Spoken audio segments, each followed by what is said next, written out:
Michael is here with me today on Grail Country, which he co-founded.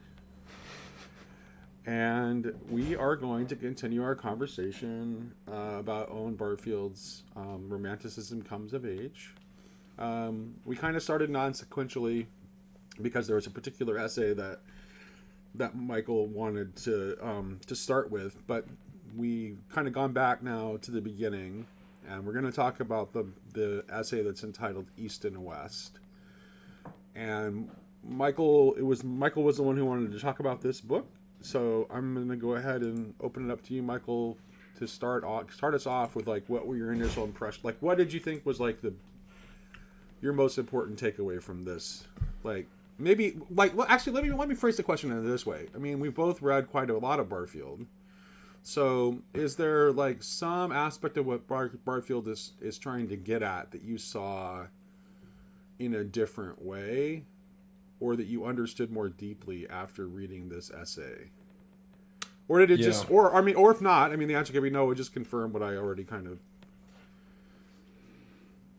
knew. Yeah, I would say, well, I mean, one of the thematic elements of this book, which is there throughout Barfield, but I think he's less explicit about it, is he's more clear about his desire to get people to go look at Steiner. Yeah. In a lot of other books, he's doing the work of trying to, I don't know, clear the mental obstacles in the rational mind that would prevent you from taking Steiner seriously. So he's trying to like give you this path to drop you off there, and kind of he's actually very clear about his he actually is very clear about the entire intellectual lineage of what he's doing, because not only does he point you towards Steiner, he demonstrates how Steiner is in debt to Goethe and is really just continuing Goethe's project. Yeah. It's also, I think it's also important, and he doesn't do this at the end of the essay, where he directs it back to science, which is important because this kind of this is why I keep talking to John Vervaeke, right? Is that like science is part of this process and has to be part of this process. And I would say anybody that takes science really, really seriously is not using it for some other game, is going to reach these conclusions on their own. But I think what happens in the scientific endeavor is that people are led to it by a certain curiosity about the world, and then at some point that's blunted by the way science is done and kind of the brute mechanics of how you have to make a living at it, and they kind of get thrust aside from that. Whereas I think something like Vervaeke, he obviously there's a sort of you can tell he's deeply curious about the things he's talking about. It's not like a sort of act or a sort of like, oh, I'm the expert coming to this to tell you, from the heights of the mountain. It's like, he feels a certain sense of like pride in like having discovered or rediscovered things that are sort of lost to us now. But it's not like, again, there's a continual. You can tell. And also, he's trying to get people to see the world in the same way that Barfield is trying to get people to see the world. That's why this is his term's transjective. Like that's what he's trying. So he's developed his own approach and his own language from within science to really try to get people to the same insight that Barfield is trying to give them. And ultimately what it is about is like what our relationship to the real is. So the thing that struck me is like when we were doing I don't think you got to participate in that one, but when we did our conversations on Douglas Harding's book, The Hierarchy of Heaven and Earth, I kept saying that Harding was giving you like a practical field guide to what Barfield was trying to get you to see. Like that's what like his entire like headless way, like that's what he's trying to get you to. is to the kind of like Barfieldian insight of like what our relationship to reality is. And I think he's very clear about what the core of what he's trying to get people to see is in this. And that that it's interesting the way he goes about it, because it's called East and West. And when he talks about the way that the emphasis is different for the yogi in when the yogi comes to the realization, I am that, the way he puts it, like essentially the emphasis is on the I. So it is the self-conscious I, for which is a challenge to the mind of the East to come into understanding of, whereas it is the unity of spirit. So when the Western philosopher poet, it comes into, the emphasis is I am that. So the emphasis is on the that rather than the I, because here in the West it's like the self-conscious I is as given for us. I mean, that's I think that, because I wonder if that bears some further meditation or explanation, because at first it kind of, I think it's hard for us to understand that, what he's talking about there. So I think maybe it needs a finer point on it. So because I think the East, obviously folks in the East are aware of the fact that they have a point of view, that like, you know, that my perspective, where I'm sitting, all these things are you know, unique to me, you know, that I'm a certain height, you know, I look a certain way, all those things. Like I think there is aware of that subjectivity in certain, you know, their situatedness in reality as we are, but they feel such a deep connection to their surroundings, to their family, to their faith, to the spiritual realities of the world that are kind of compelling them to act in specific ways, that I guess maybe how I would put it is they lack a view of the sort of divinity of the I. And I think that's sort of what Barfield's edging towards when he talks about what the Romantics felt when they... because precisely why he ties the development of the self-consciousness in the West to the extreme that it has, he ties it to Christ. Like he says it's Christ, he says it's Christ that makes it possible for anybody, East or West, to be able to have that kind of fully developed self-consciousness. It is dependent upon Christ. Yeah. On the incarnation. The incarnation is what makes it possible. Well, he says it's the only reason anyone can say the word I. Exactly. And so that kind of beggars your imagination. You're like, what does he mean there? Like nobody said I before Christ came along? Obviously they did. But I think he means it in a specific way. Right. Well, right. He's talking about. I mean, it's in the way that when Christ says, "Before Abraham was, I am." It's in that way. Mm-hmm. It's the. This is why I want to go back. I want to go back to Harding for a second, because like Harding, this is what Harding is talking about when he's talking about like the levels, right? So it's like in a way that is not in a very real way. When you are observing things at the different levels from this headless perspective, you're identifying with what it is that you're observing at each like each of the levels. So it's like it's that kind of it's an awareness that is beyond that subject object mode, that subject object duality. Like It's the other example I like to use is a lot. You'll hear me say this often, because I think it's something that is in the popular imagination, because The Sword in the Stone was such a big hit for Disney in the 70s, and most people have seen it. And if you haven't seen it, you can go on the Disney Channel. I'm sure you can find it. But it's this, and it comes from T.H. White's The Once and Future King, and Merlin teaches Arthur lessons about life by transforming him into animals. And this is actually how Tomberg talks about the imagination in Meditations on the Tarot too. Like Tomberg makes the point that what really makes the imagination, and the way that Barfield is wanting to talk about the imagination, and the way that MacDonald is wanting to talking about the imagination, and the way Tomberg talks about the imagination, is that imagination in that proper truth-bearing sense, what it does is it gives you the ability to say, I am that.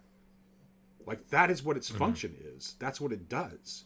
So that is the way in which Merlin is able to help Arthur transform into a fish or an eagle or a hawk rather, or whatever the animal is. It's through the imagination.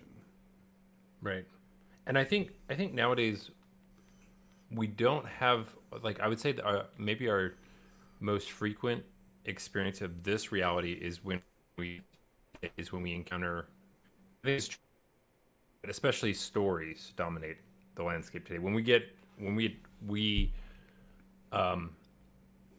encounter a really good story, and we have a sense that, like, the things the character's facing, we experience them as internal realities and emotions in ourselves. Yes. Like if you read Crime and Punishment, you're like, oh, I murdered somebody, and I'm like, and the guilt of it is like on you in a certain sense. And but we don't, we don't take, and in some sense the author has done this great labor for us to kind of give us the breadcrumbs into that mode of consciousness, right? But we've gotten where we're just surrounded by all these, amazing artifacts that do the work for us. So like when we come to nature, we've lost sort of the ability to look at nature and have that same sort of identification with our surroundings. But if you were a hunter or something back in the day, if your livelihood depended on you knowing where the animals were going to be, you would put yourself into that same imaginative mode and know exactly what they were thinking and feeling, and you would have this sort of symbiotic relationship with them that we are kind of broken from. Right. You're entirely right. That's really good, and yeah, it is. So there's a temptation to generate story or generate art entirely from the subjective, right? Entirely from the subjective position. And I think people that don't like Romanticism, which is what the subject of this entire book is, I think that's what they think it's doing. Is they think that it's just like it's lost in idiosyncrasy. Well, yeah, right, exactly. It's just an expression of like the subjective idiosyncrasy, but it's not.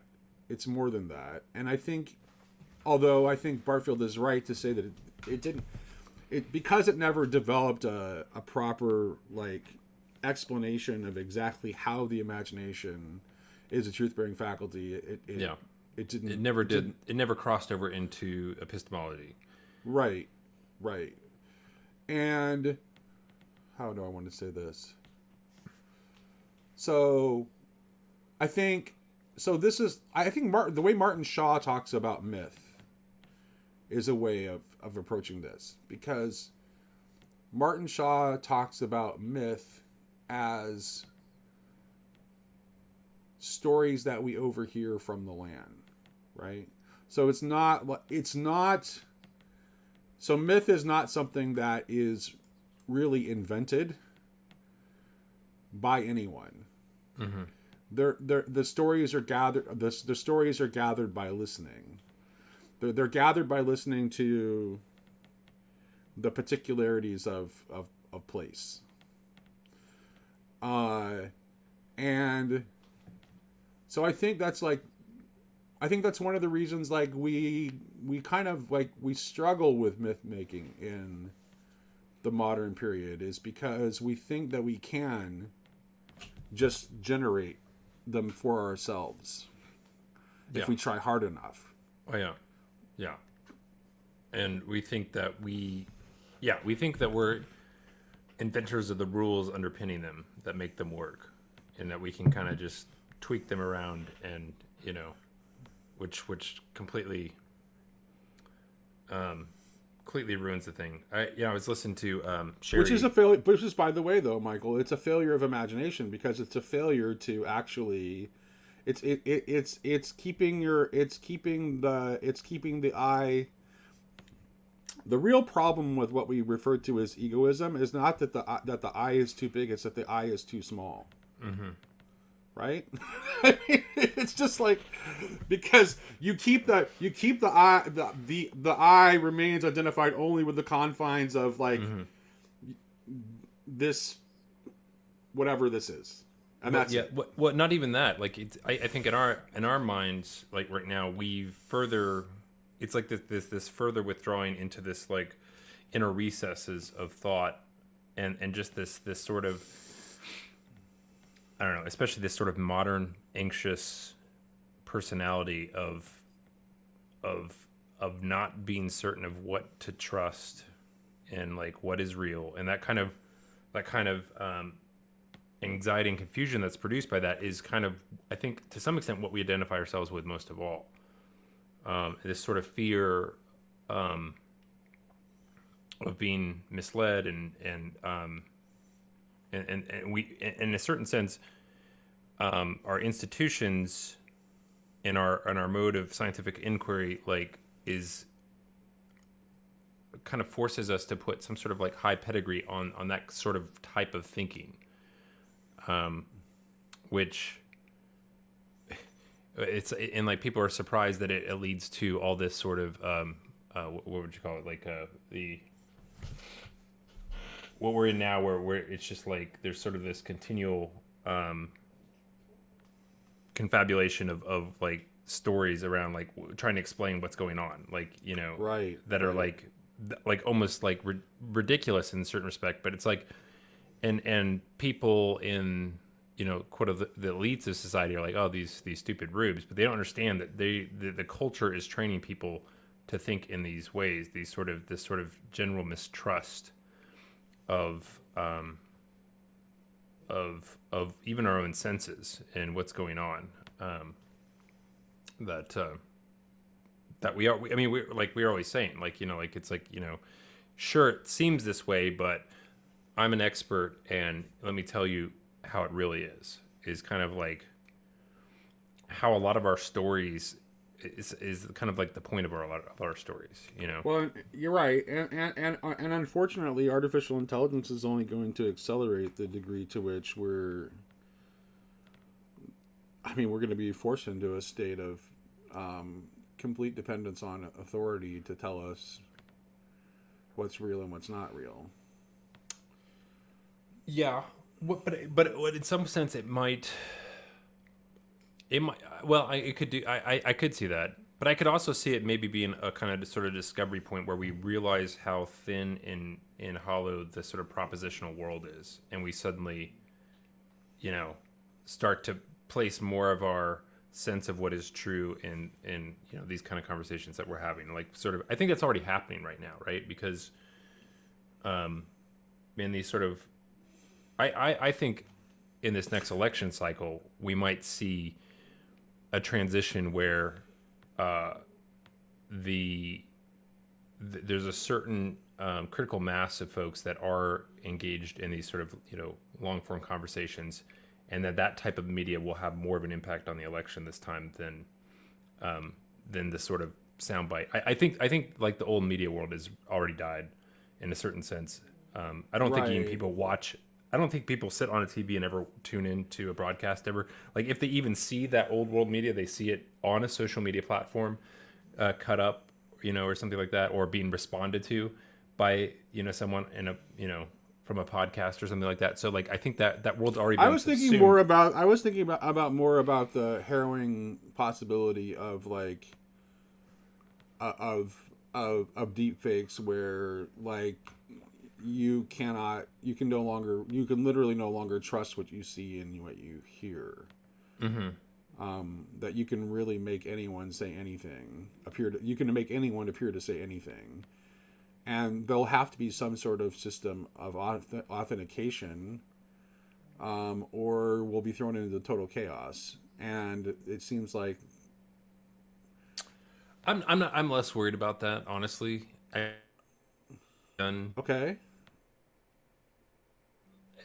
We're not as close as it is so that any sort of rando could do that. Now, I do think people with like there's still like the amount of kind of computational power required to do that is pretty excessive. Like, and like there'd have to be have to be so coordinated.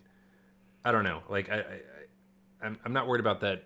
I think that probably will. I mean, that could be in a year or now. Depending on how, like, if you believe how fast these things are going. I don't know. I feel like we've had a sort of breakthrough in terms of like language specifically, and I think we'll continue to see other things. Well, the audio's already there, though, Michael. Yeah, Like, the audio. Yeah, it's already there. Like my stepdaughter, like one of the things her and her friends do for entertainment is they watch these videos of, like Obama and Trump and Biden playing like some kind of competitive video game together. Yeah. With like, dialogue that's completely made up, but it sounds exactly like them. And the video is starting to get there too. So I think, like, for example, it's like, the you can see why you can see why the actors and the writers are on strike in Hollywood right now, because it's entirely possible that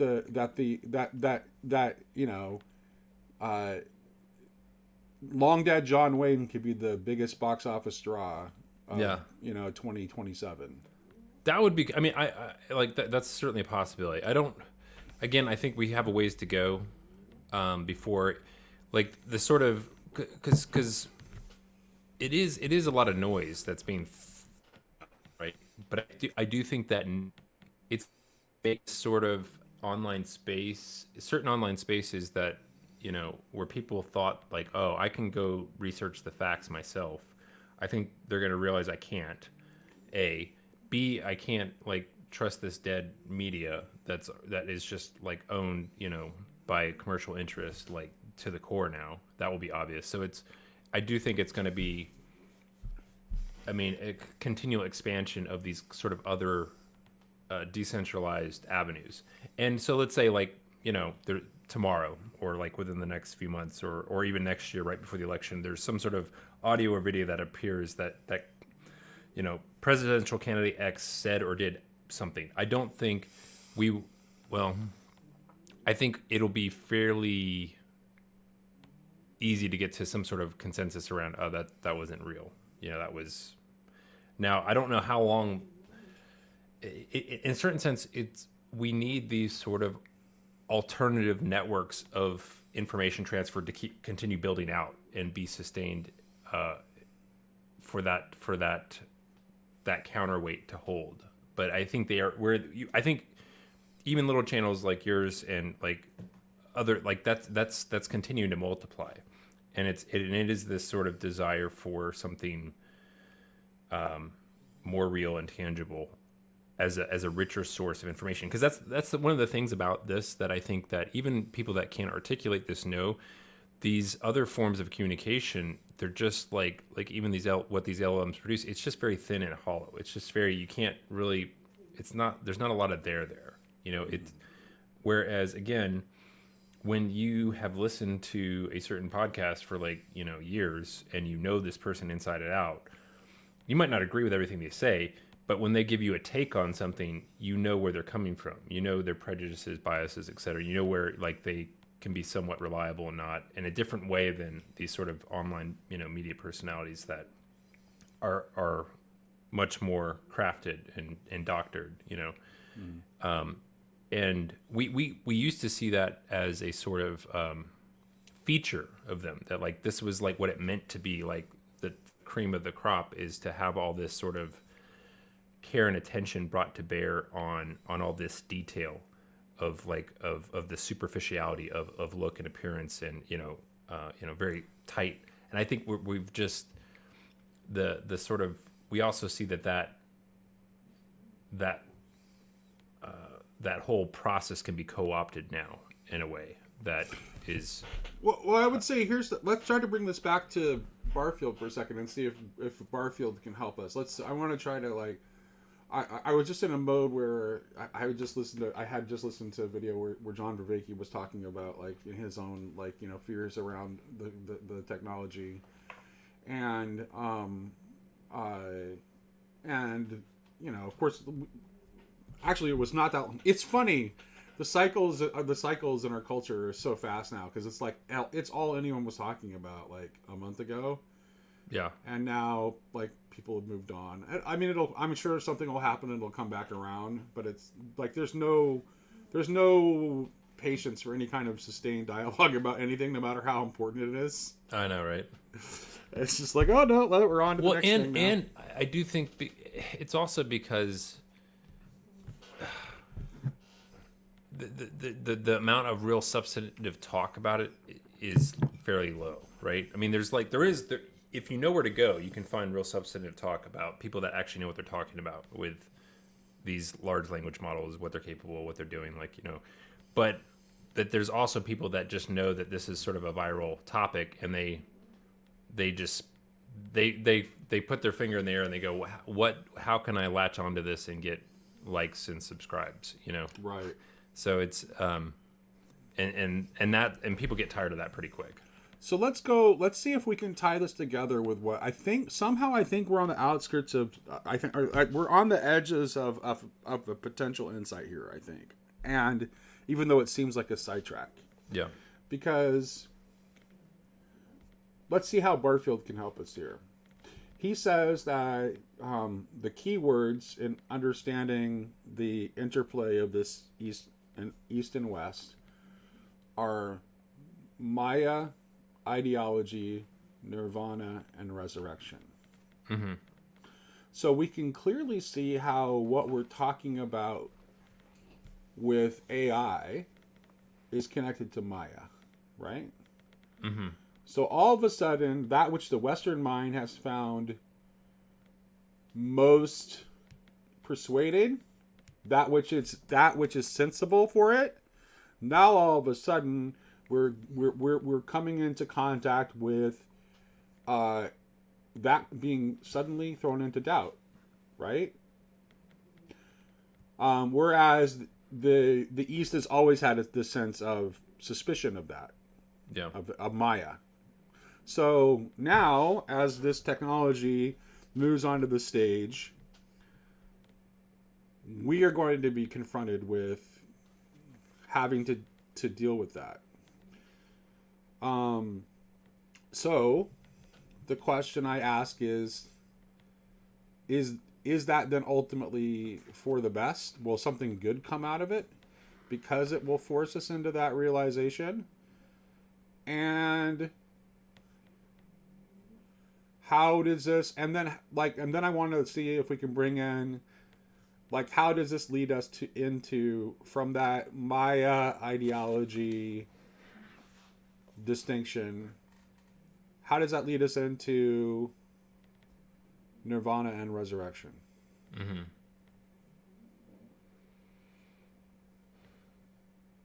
Well, I think, again, for Barfield, it's so the title of the essay is From East to West. Yeah. And he talks about how what we need is, he doesn't specifically talk about, he does mention Parsifal in here, but he doesn't talk about the Grail more specifically. But he does. He actually mentions, like, he actually talks about the question that Parsifal was supposed to ask. What was supposed to ask. Well, what's the question he failed to ask? Maybe you can explain that. What? Barfield puts it in an unusual form. Yeah, it kind of tripped me up. I was It like, what tripped does he me mean? up because it is not the form that one normally encounters it. It might be a typo. I don't think it is. Yeah. Well, maybe it is. I don't know, but I don't think it is. Let me because I've checked it across multiple copies of it, so I don't think multiple editions wouldn't have the same typo if it was a typo. So I'm trying to, let's see. This is worth looking for because it struck me. Oh, you have a find different it? version than me. I was. fairly early on. Okay, on mine, it's on page 29. It says, in the legend of Parsifal, tragic consequences follow the failure of the hero to ask the crucial question at the crucial moment. The question he should have asked when he saw the Holy Grail was, quote, of what is it served, end quote. Right. So normally that question is phrased as who does it serve or how does it serve? But he says, of what is it served? Why does he put it that way? It's I actually don't know why he He put also it that spells way. Parsifal differently than I've seen it spelled before. He spells it Parsifal. Do you know what? Yeah, that's how what it's variant? spelled in the title of Wagner's opera. Oh, okay. So he's probably referring to that. And he does, a lot of this is about Germany specifically. Well, he's talking about it's appropriate that he would be using this. It's about Romanticism comes of age is the book. So I think he's intentionally. That might be how it's phrased in Wagner's opera. I don't remember. It's in German, and I don't speak German, so when I watch performances of it, it has to be subtitled, or I can't follow it at all. And I don't. That's not like the exact phrasing is not something I remember. Yeah, I wonder if it's because Let's he's assume translating. that that's the case. Is that's how Wagner chooses to phrase it. I'm just trying to think about like whether that particular what is it exactly again? Of what is it served? Of what is it served? That I could imagine maybe that's just like a like an in order translation from the German or something. Could be. But I mean we know from later in the essay part of what he's saying is that, you know, the reason Romanticism doesn't come of age back when it should have, you know, with the movement, why Coleridge and all those folks kind of were lost in a sort of adolescent, you know, version of Romanticism, is that they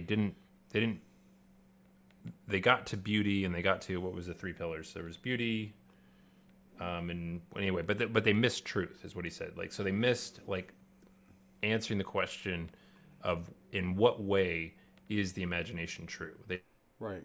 take that deeper level. Yeah. And so in some sense, right. And I think when we first started to talk, I don't know if I'm in any different place than I was when we first talked about this, because like I had half read the essay for our last conversation, and I was kind of like wanting to resist Barfield on this point then, and I'm still kind of wanting to, like, I'm sympathetic. Obviously, I love Barfield. Barfield is like very important thinker to me.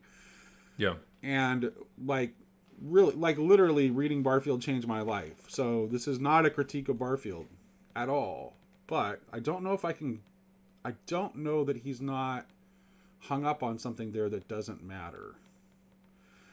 And the reason I say that is because it seems to me that he is wanting a kind of precise articulation that I actually don't think, not only is it not required, I think it's precisely what we need to stop trying to do.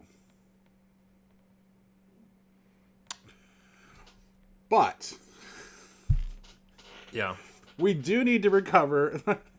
I'll go back to the Bombadil video again, and I'm talking to Eugene. Actually, it's interesting.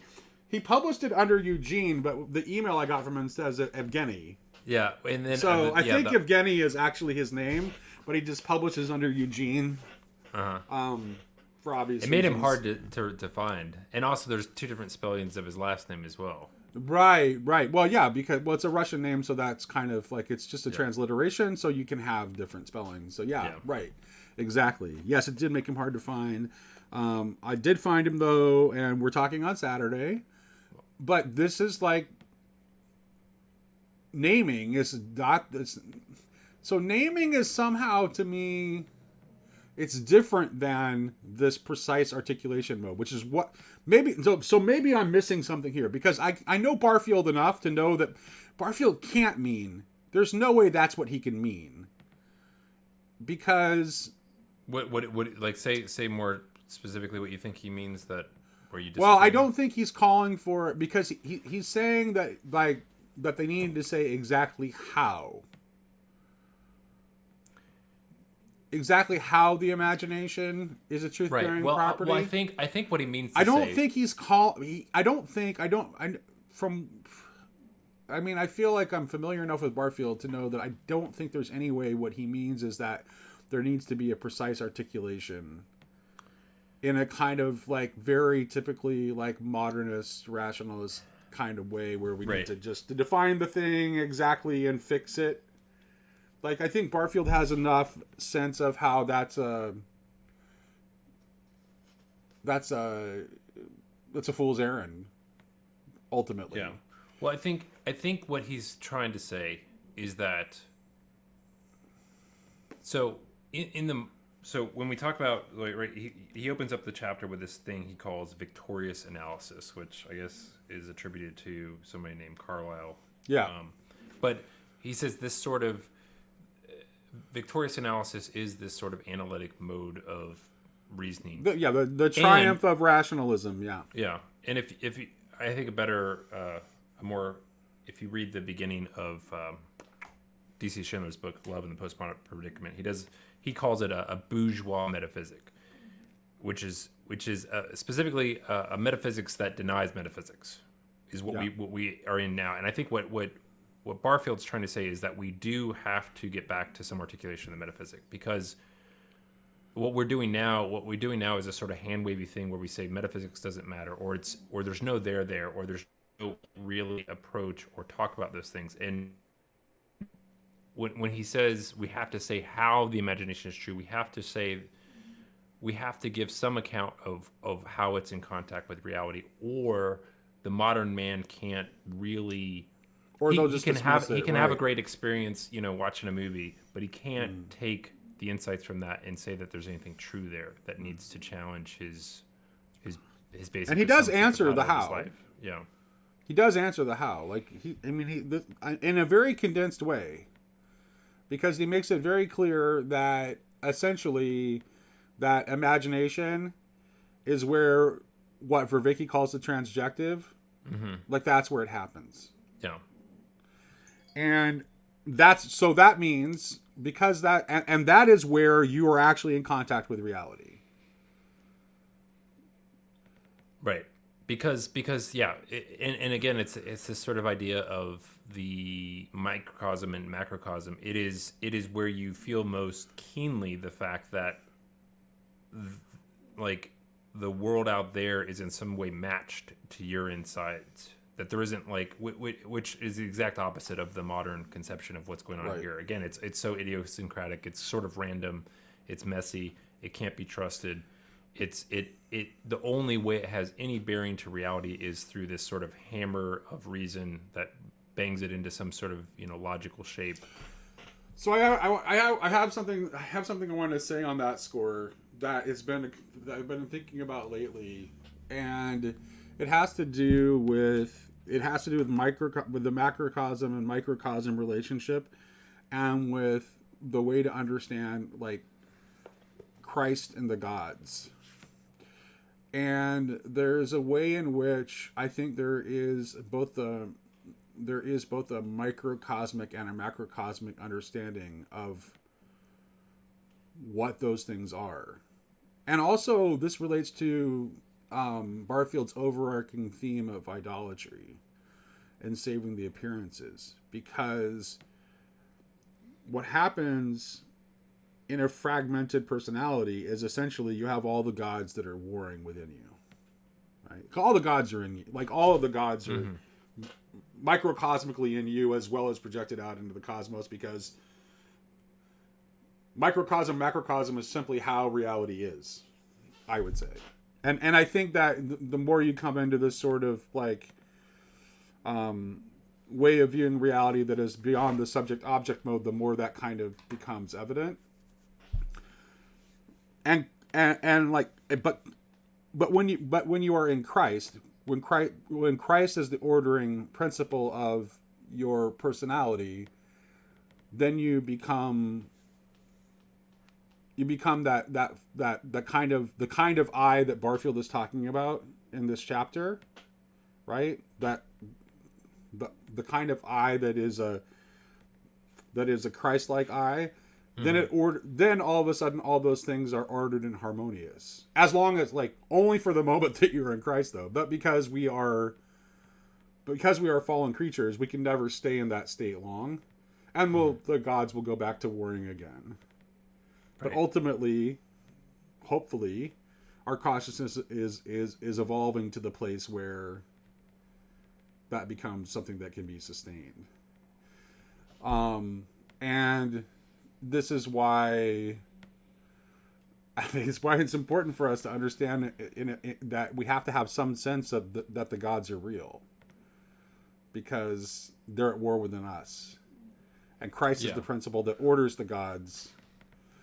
And we are, and also you can see in this in a way in which, like, the principle of the one and the many is completely fractal all the way down too. Like, which is kind of what this is actually underlying what Barfield is talking about here, right? Because what he's talking about, what is a given for the East? The spirit of unity, so the oneness. What is a given for the West is the multiplicity. Mm-hmm. But the fully evolved consciousness, right? The consciousness of final participation needs to be both at the same time. Yeah. The one and the many integrated. Yeah. Well, and I think that speaks to a larger sense of, well, what is man? Man is this sort of mediation between heaven and earth. So it is something essential in our nature to be a bridge between the highest highs and the lowest lows. Right. And we don't take that very seriously. But when you were saying gods earlier, I thought to myself, like, some people might find that language off-putting because, whatever prior metaphysical commitments or skepticism, etc. But I think all you really have to subscribe to is that this certain, and I think it's in the scientific mode of discovery, and why somebody like Vervaeke can get here through a different route, is that, look, it's just a sense that the world is much stranger and bigger and wider and deeper than you. Well, just to give you an example of what I'm talking about the thing with the gods, let me just try to make this as relatable to as many people as possible, so you can understand what I'm talking about. Even if you don't like my language about gods, I'm a mythology guy. It works for me. Maybe it doesn't work for you, but so one of the guys in our estuary leader support group he's a military guy, and he was talking about, like, how he's been reading like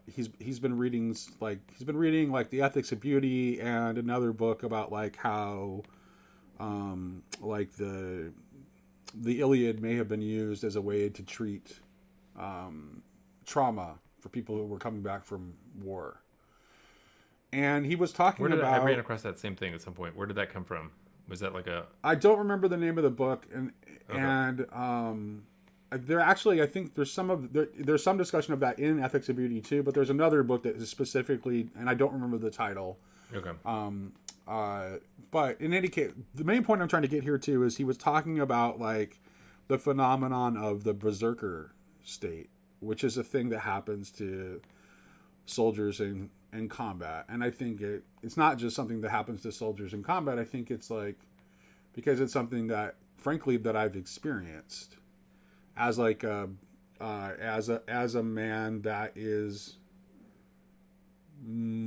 say, more aggressive than the norm. Mm-hmm. Like, I'm sure people were surprised. Some people are probably surprised by that because, like, my demeanor is, like, calm and intellectual, but I'm actually a fairly aggressive person. And so I mean I know what that state is from personal experience, where it's like you're just, like, you're given over to this, like, complete state of, like, really it's ecstasy. and you feel awful about it after the fact. But like when it's happening, it's like it's a purely ecstatic state, and that frankly is I don't know a better way to describe that than the spirit of Mars. Like that's what that is. And so the spirit of Mars is part of you. And here's the thing though, is that it's not inherently bad. There is a situation in which you being able to be in the spirit of Mars might be an important thing to be able to do. But it will always and invariably be disordered unless Mars is under Christ within you. Mm-hmm. So it's like the idea is not just to banish Mars and never have Mars present. The idea is to have Mars under Christ and integrated. Because all the gods are within you. Yeah. Yeah. But I would say, like, not only are all the gods within us, but, like, to your point earlier, like, all the sort of lower animals and microscopic things are in us, too. Yeah. Right.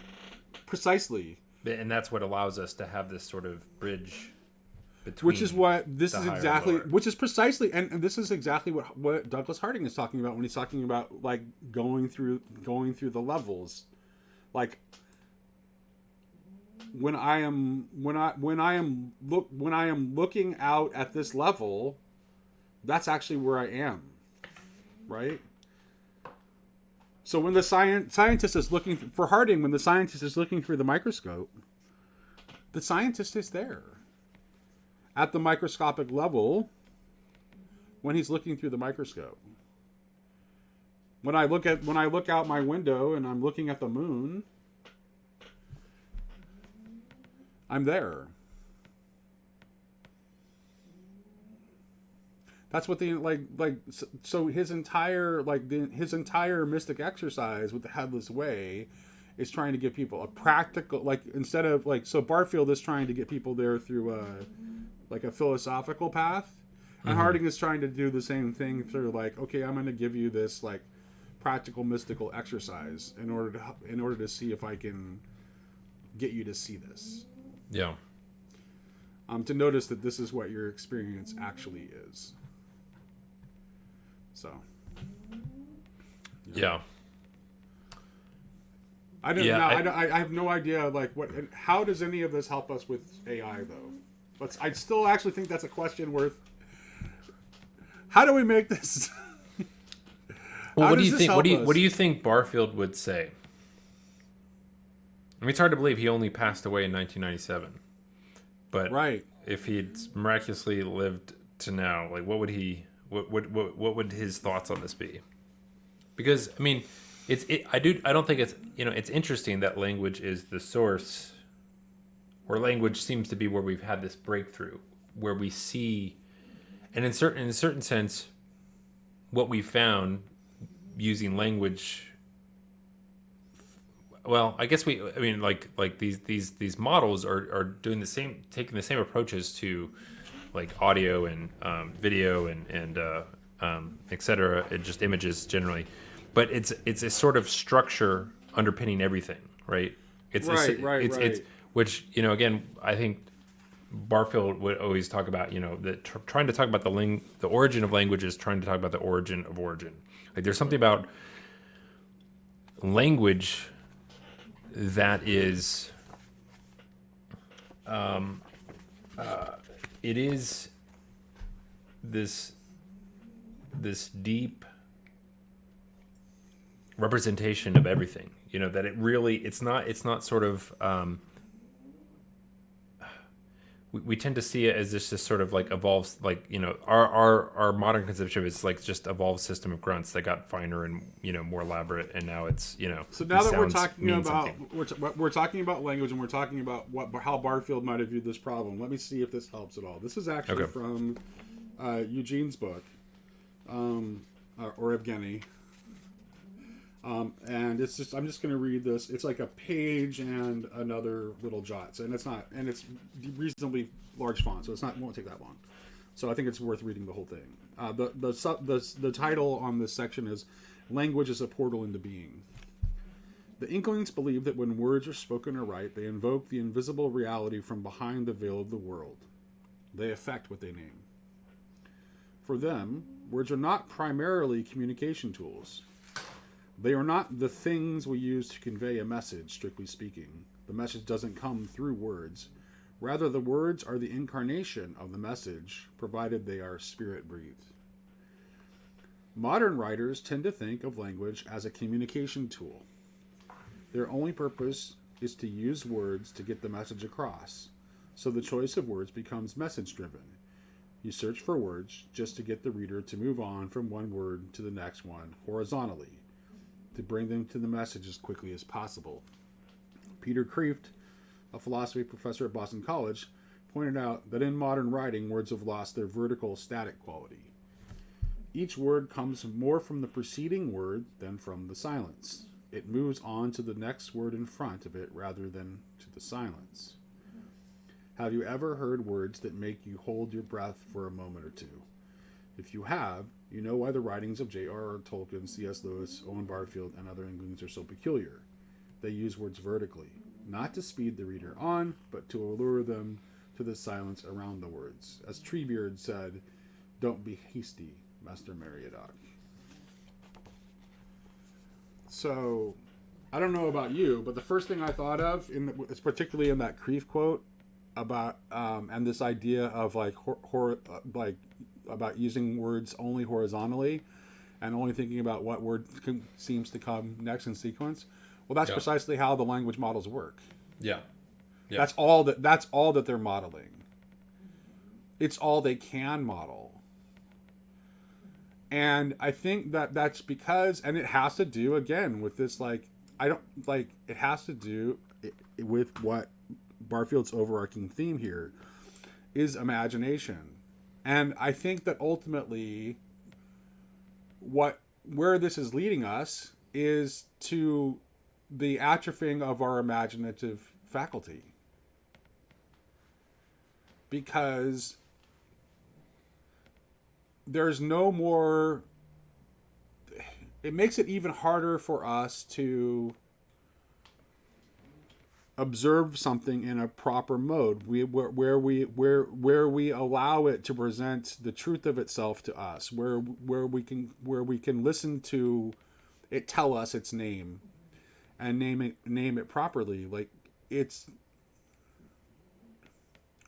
will lead to a complete death of imagination. I think you'd be horrified by it. Because it's all image with no imagination. Which is Maya, and not it's pure Maya. It's Maya with no hint of the reality behind it. Yeah, I guess, for my I see all that negative, and I think most people that are interacting with it are doing so, they're going to get, I don't know. For some reason, I do think that there is something, because the origin of language is not human derived. It is from God in a certain sense, that there is wisdom in it that can be found. Even though, as you said, there's a sort of circularness that like this it's stuck in this circle of our language, right? Mm-hmm. That, and specifically, it's a statistical representation of much of what's been said or can, put into. Yeah, I do worry about that. And we already have and also it's every inclination is to just to give you whatever it anticipates you desire. It wants to, because to some extent. I mean, but it also resists it in interesting ways too. I mean, if you, for it, I think what it is, it's a mirror. It's going. Right. Like you said, it can. But if for those who are genuinely curious, like there's a lot to explore there. That um, I do think my concerns about it are that we already are in this mode of being where we have elevated propositional knowledge to the only thing that we consider intelligence, right? And that this is going to continue that to some. In my thinking, the optimism in me says it will show that to be observed. The elevation of propositional knowledge problem that you point to is so interesting because it has it's a problem that has a whole bunch of different levels because it causes arguments between people that are skeptics and people of faith, but it also causes internecine squabbles amongst people that are supposed to be people of faith, because there are a lot of people that live out their faith from a completely propositional landscape and are suspicious of anything that does not play within that propositional landscape according to the strict rules that they think have been prescribed. What? The people that don't like this channel. Yeah, and you could say again that line of reasoning, whether people want to admit it or not, is a direct lineage of, say, the Protestant Reformation, and as we, this to make that break from the church, which again was conceived of as the mother, right? Mm-hmm. Of the sort of ground of all things, right? We had to elevate something else, and what was elevated was this sort of propositional knowledge as a means of gaining certainty, and sort of bypassing what was perceived as the corrupt institution of the church. Mm-hmm. But in the process now we so by elevating that, it enabled so many horrible actions were taken, on all sides, in response to this sort of self-righteousness of we have the right, version of this and other people don't, and therefore it's worth fighting to the death, or at the very least isolating ourselves, right, from those other folks that believe differently. And that's. I don't think anything that we see in this sort of secular religious landscape makes any sense at all unless you have some intimate knowledge of the history from which it comes. And it definitely, I think for me, again, a lot of this all comes back to this two different things, that we always are stumbling around, which is this sort of duality of thinking that there's these two things that. Which is funny because Barfield talks about polarity a lot, but his whole point of polarity is to make the point that the dualities are really the same thing, right? East and West seem to be different. It's the same thing that when McGilchrist talks about a non-duality that also contains duality. That's what Barfield. That's why it's polarity, right? Because the idea is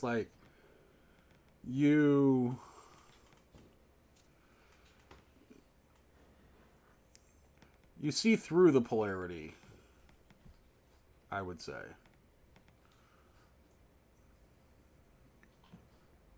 Right. Well, I mean, in our modern consciousness, we tend to think that because things are conceptually distinct, that they're actually distinct.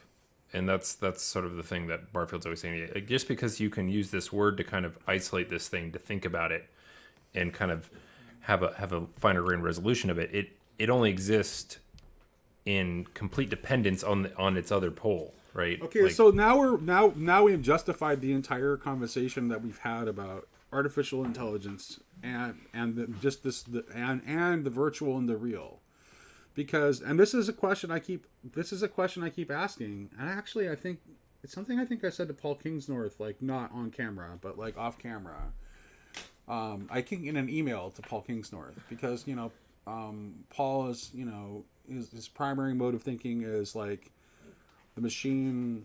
I get it. I understand exactly what he's concerned about and exactly why it's dangerous, and he's speaking my language to a large extent. But then I just have this like nagging thing about like, well, isn't this separation between the virtual and the real? Isn't this just Descartes' revenge? Aren't we just like introducing a new duality?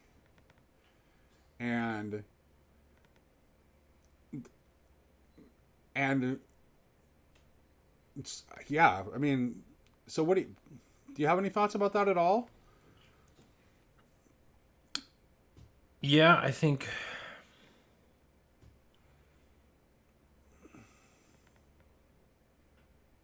again, I think I tend to see everything through this sort of Protestant Reformation lens of Okay. again we this sort of need, and I think underlying all of it, so going back to the duality point, is a sort of fundamental belief that there are certain things that are irredeemable, and because they're irredeemable, the only thing we can do is isolate ourselves from it, and just try to not be contaminated by those things, because in a certain sense, it's a really pessimistic view of the good, because what it says is that the good can't really overcome evil, that the good's contact with evil ruins the good, and evil wins, is what it is really what the fundamental belief there is. Which is also the belief that underpins the need for some sort of remnant of creation to be damned, right? To be Right, and so that's burned right, off. right, yeah. So that's Otherwise, good can't win. that's why I have to ask myself this question and I see myself feeding into it. By the way, like being like, Well, because it's the culture we swim in. Like I want to emphasize, it's like no, no, no, like be embodied and all this kind of thing. But it's like, but then another part of me says like, well, wait a minute here, what's going on with this? This I want to draw this sharp line between the virtual and the real, and it's a need for certainty, a need for clarity, a need for because again ultimately there's some sort of deep fundamental belief that we have to draw black and white lines around good and bad, and we have to separate the good from the bad, because again the bad's contact with the good, the bad wins. In that, right. it's a deep belief that Yeah. we are infected with, and I think. And we have to have some larger view of It's the our good's kind of ability default to mode. overwhelm. It's our default mode Calvinism. Right. Because what does Jesus say? He says, when he talks about the yeast leavening the whole lump, he's not talking about the yeast being the bad that wins over and takes the day. He's talking about the yeast being the kingdom of God that takes over everything it touches. Right. And we don't have that in our epistemology or our deep metaphysics of how we see goodness.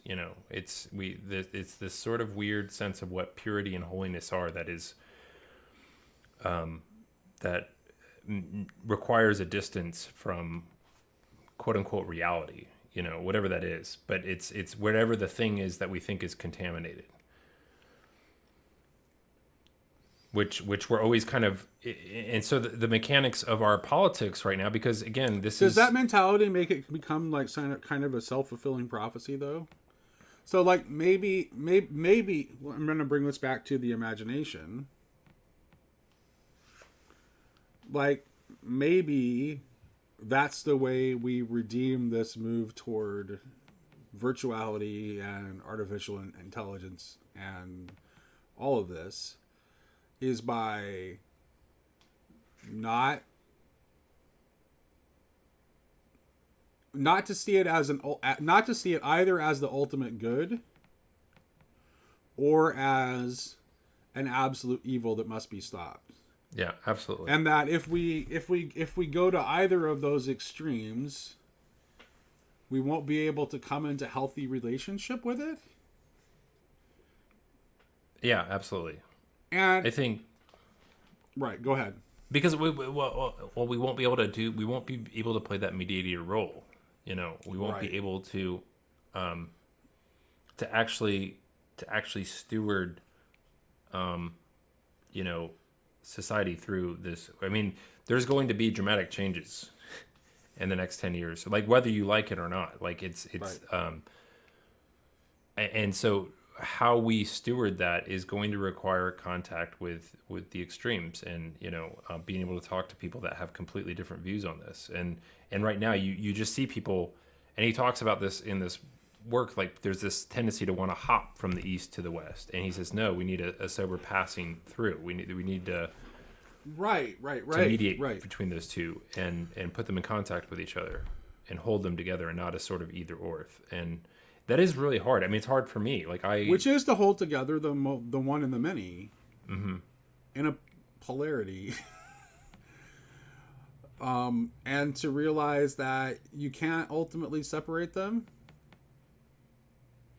And to also, which but is again, the non-dual part, right? And that's why and unfortunately, like, modernism is deeply uncomfortable with paradox, but I think that, like, there's a way in which, like, the deepest wisdom always rests in a place where you just have to, like, rest with the paradox. Like, you can't explain, for example, an example of this is that you can't explain why anything exists at all without the principles of both being and becoming. You have to have both. mm-hmm. But that leads you straight into a paradox.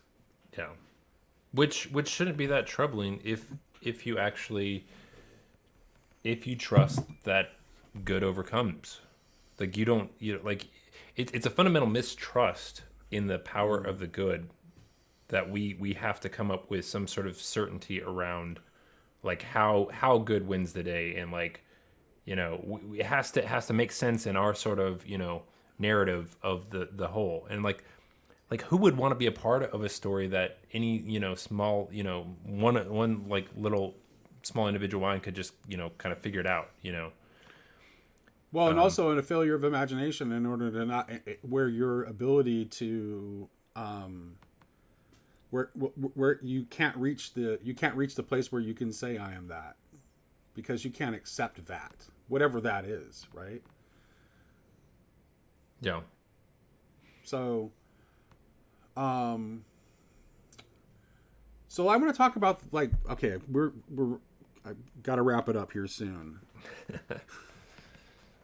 So let's go back to, like, the overarching theme here of, like, imagination in the way that Barfield is talking about it, which you can see, like how it kind of how it's applied in Goethe's approach to science.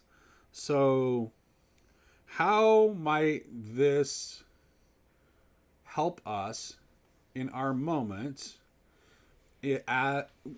with the difficulties that we're confronting in science and technology? Like, where is this part of the solution of the dilemma that we find ourselves in, and all the things that we've been talking about? And if so, how? Is what the solution? Sorry.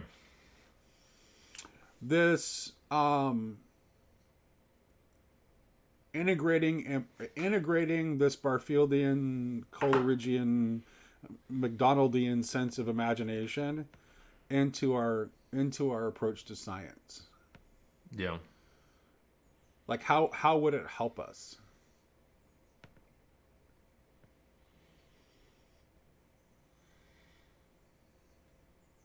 Well, I think part of what would be helpful is to realize that the scientific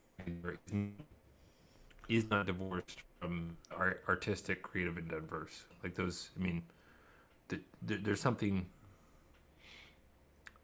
In both instances, we are a sort of antenna for some larger, thing out there that we are acting as conduit for, and and and like you said earlier, like imaginatively having the sense that I am that, even though we wouldn't conceptualize it that way usually in that mode because of our modern metaphysics, but But we do. But think about what but we Vervaeke have a says.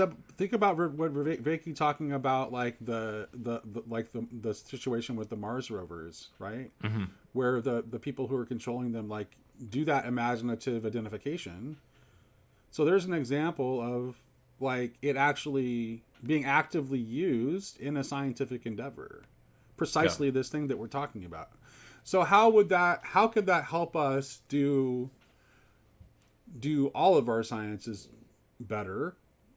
And how will it help us? How would that mentality help us deal with some of the problems that we see with the technology we're developing?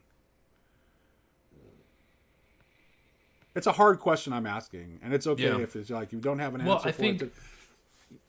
I think the number one thing that we need to do is not to not undervalue the importance of that again. You know, who was it? Peterson was talking. You know, he talks about like Solzhenitsyn and how, in some sense, his work brings down the Soviet Union because there was a recitation of the truth, even by a single individual, was able to the force of that was able to bring down everything. Like so, there's a sense in which, we when the truth is like when we do the hard work of bridging between the personal and the universal, which is that act of imagination, and it is also a connection to the outside world and truth, and that's part of the artistic and scientific enterprise. When we do that, it actually it outshines all the lies, like it just always does. And so we don't have to necessarily worry about like some critical mass of folks that we have to cajole into seeing things our way. We just have to really do our best to speak the truth. And then we don't have to play rhetorical games or play sort of tit for tat kind of like like the ends justify the means, so I gotta pull out this rhetorical trick to win the argument, which is so much of what we see in political conversations. Like there's the truth in and of itself is going to win, and we have to start to actually really believe that, because I don't think we do. And I think maybe even at times Barfield struggles with that, and that's why he kind of points people more towards other thinkers in that mode, because there is a sort of pessimism that can take hold of you if you're just stay in Barfield, because again he spends most of his time talking about the problem, but what he again the problem he's describing is supposed to put cracks in this broken metaphysics of a sort of duality where we again I think that duality in my mind exists in the modern West, which is now global. It comes from this belief that the good and the bad need to be separated, that they need to be like heaven is good, earth is bad, or like or if you're an atheist you kind of reverse those things, or something like that. But like there's always like everywhere you see people are trying to draw these sort of fine lines, because again why is it so critically necessary is because we believe that good contact with the bad corrupts the good and good loses. That's underpinning much of our mental activities and running around what we're doing. It's this need to kind of rescue the good and keep it over here pure, separate, distinct from everything else that would corrupt it. And in doing that we necessarily turn it into an idol, that is completely out of touch with any of the thinking, speaking, creative activities of the imagination. So how does that help us with the challenges around AI? what you're talking about. I think. Are you suggesting like you don't know, but if we just calm down We about should be it, able to it'll work trust out? that we will that there are that this stuff isn't as scary as it seems, because it's sort of like it's so I mean these things produce digital artifacts. Like like why is, in some sense, that digital artifact can't be so scary to us unless we, in some part of our mind, have put this digital space on some sort of pedestal of like, this is representative of ultimate reality, and so and that's true of the people that are like, seeing it as ultimate good and seeing people as the ultimate bad. In some sense, well, like, I don't know. I don't think there's cogent arguments for either of those. I think they're like farcical and nonsensical on both. Like, I listening to people talk about on both ends, I'm like, but yeah. So for me, I'm less. I don't know. I guess I'm just less worried about that component. I do think I am scared about people's willingness to wholeheartedly drink those narratives when they don't, like, people that don't really even understand how these things work. They haven't taken the time to be like, okay, well, what's actually happening, and what's going on underneath the hood. People like go really down the rabbit hole of like, oh, these things are conscious and they're going to take us over, and they're like, when like they read a New York Times article where like an LM was saying some weird thing, they're like, oh, like it hates humans, or like it's just like, I mean, it's got these are just statistical representations of like all the text that's ever been online, and books, and even some of the speech that's been taken from YouTube. And so, have people said a lot of weird stuff, crazy things, yeah. And can you coax these LLMs into those weird places, by by going to those paths? And yeah, you can. But like, it's not like, I don't know. I have zero belief that anything like consciousness is happening with these things, like, and I don't yeah. I don't, and it's troubling that the thing that's troubling to me is that people make that leap in the absence of any like just because like it produced some text, they're like, it's alive, it's like, man, that to me Yeah, is but then scary. there are people that are like much more knowledgeable about these things and much But they're smarter than also I am. That worshiping are at that also same idol of digital artifacts being, on some weird pedestal of like, what intelligence is this sort of weird thing that can produce like a finely crafted essay that can get you into Harvard. Like, no, that's not intelligence. It's not. We've formed a civilization on that in some sense needs to work on that conceit, but it's paper thin, that conception of what intelligence is.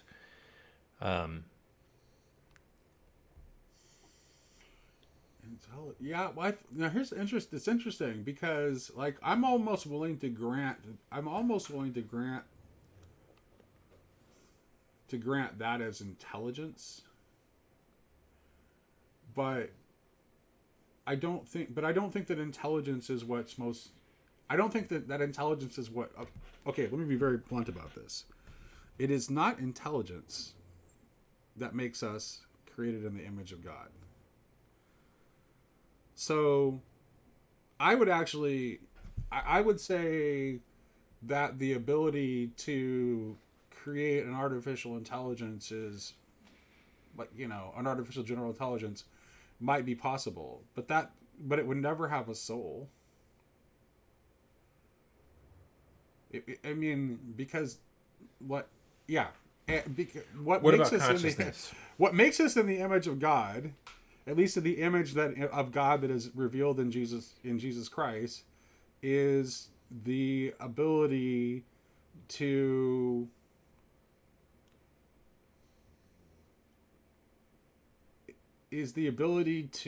express the same kind of kenotic love